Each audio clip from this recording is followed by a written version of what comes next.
के शहर में आज एक पोस्टर वायरल हुआ, उसमें लिखा है हिसाब में रहिए साहब, हम सब्र में हैं मगर कब्र में नहीं। आइला मोहम्मद पोस्टर का लिखा है, हम सब हिसाब में रहिए साहब, हम सब्र में हैं मगर कब्र में नहीं।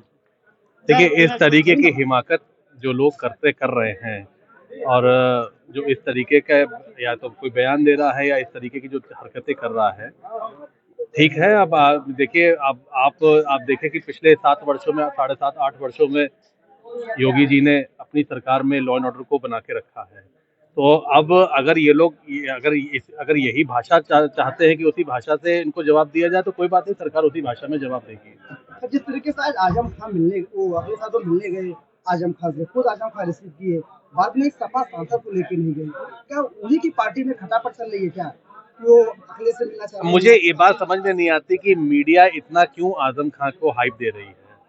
आखिर वो जेल में जब थे तो आरोपों में जेल में थे, न्यायालय की प्रक्रिया के तहत उनको सजा सुनाई गई और वो उन्होंने जेल काटी है।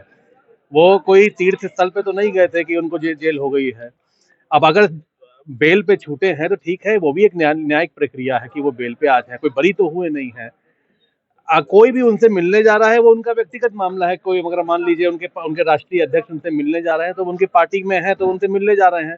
आखिर इस बात को हमें इतनी तूल नहीं देनी चाहिए। भाजपा के एक सांसद ने आजम खान को भाजपा में आने का निमंत्रण दिया था, क्या अगर देखिए ऐसा है, हमारी तो क्या आप लोग एक्सेप्ट करेंगे उनको? देखिए, ये तो कोई मतलब ही नहीं है। हमारी पार्टी में किसको आना है किसको नहीं आना है, इसका निर्णय हमारी पार्टी के राष्ट्रीय नेतृत्व करता है। कोई कुछ भी बयान दे, उसका कोई मतलब नहीं है। पार्टी का राष्ट्रीय नेतृत्व ही हर हमारे निर्णय, उनका जो निर्णय होता है वो निर्णय हम लोग स्वीकारते हैं। तो जिस तरह से बिहार में चुनाव हो रहा है, घोषणा हो गई है, वहाँ सीटों को लेकर बंटवारा नहीं हो पा रहा है। चिराग पासवान ने बीजेपी ने शाम तक का अल्टीमेटम दिया है, क्या वजह है कि आप लोग बंटवारा नहीं कर पा रहे हैं? नहीं, ऐसा कुछ नहीं है। देखिए, सब लोग यूनाइटेड हैं वहाँ पे। एनडीए पूरी तरीके से यूनाइटेड है। हम लोग एक साथ चुनाव लड़ रहे हैं। हाँ ठीक है, थोड़े बहुत कुछ लोग, मतलब कुछ दल हमारे, ठीक है, वो देखिए हर व्यक्ति कोशिश करता है कि वो ज्यादा से ज्यादा सीटों पर लड़े, लेकिन पार्टी का राष्ट्रीय नेतृत्व है, एक बहुत ही सीजन नेतृत्व है। वहाँ पे माननीय जो प्रभारी बनाए गए हैं, बहुत ही सीजन नेता हैं, बहुत ही सीनियर नेता हैं। सब मिलके बातचीत कर रहे हैं और बातचीत का हल निश्चित तौर पे निकलेगा। और आप देखेंगे, चुनाव जैसे ही शुरू हो जाएगा, सभी लोग एकजुट होकर एनडीए को जिताने में अपनी सभी भूमिका निभाएंगे। क्या भाजपा जातीय गणित को वहाँ तोड़ने में कामयाब होगी बिहार में? देखिए, सबसे पहले तो जो भाजपा चुनाव लड़ रही है या एनडीए चुनाव लड़ रही है, वो जातीय आधार पर चुनाव नहीं लड़ रही है। हम वहाँ चुनाव लड़ रहे हैं कि हमने अपने शासनकाल में बिहार को क्या दिया है, सुशासन दिया है, हमने विकास दिया है। हम लालू जी के जंगल राज को हटा के हमने बिहार में सुशासन का जो हमने राज स्थापित किया है, हम उस आधार पे बिहार की जनता से वोट मांगने जा रहे हैं। जिस तरीके से पवन सिंह का वो टिकट देने की बात कर रहे हैं, मिले भी हैं, आप लोग महिला सुरक्षा की बात करते हैं, उनकी पत्नी लगातार देश के लोगों से गुहार लगा रही है कि उसकी मदद की जाए, बेबस होकर के रो रही है, आखिर कहाँ पे महिला सुरक्षा है?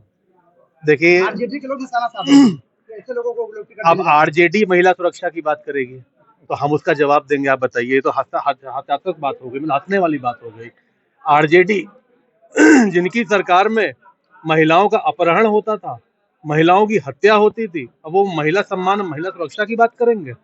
ये तो ऐसा हो गया कि जैसे 100 चूहे खाकर बिल्ली हज को चली। ये तो यही पवन सिंह की वाइफ को लेकर आगे विवाद चल रहा है। नहीं, देखिए, वो उनका व्यक्तिगत मामला है, ये उनका पारिवारिक मामला है। उस पे कोई किसी को भी टिप्पणी और मुझे भी टिप्पणी करने का कोई, मुझे लगता है, कोई औचित्य नहीं है। देखिए, मैं मादी सभी अपने व्यापारी बंधुओं से, सभी लोगों से, प्रदेशवासियों से ये अपील जरूर करूंगा। माननीय प्रधानमंत्री जी ने स्वदेशी अपनाओ का जो संकल्प लिया है और जो नारा दिया है, मैं सबसे अपील करूंगा कि हमें स्वदेशी अपनाएं। हम लोग दीपावली में स्वदेशी चीज़ों को अपनाएं, जो हमारे भारत में बनी है उन चीज़ों का इस्तेमाल करें और स्वदेशी के मंत्र को आगे भी हम लोग लेकर जाएं, जिससे हम मेक इन इंडिया की जो बात कर रहे हैं, वो मेड इन इंडिया का नारा हम लोग साकार करते हैं।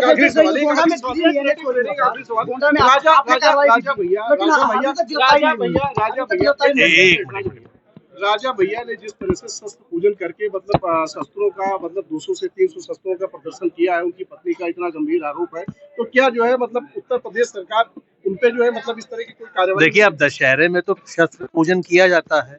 अब उनके पास अगर 200 शस्त्र हैं तो उन्होंने अपने शस्त्रों का उन्होंने पूजन किया है।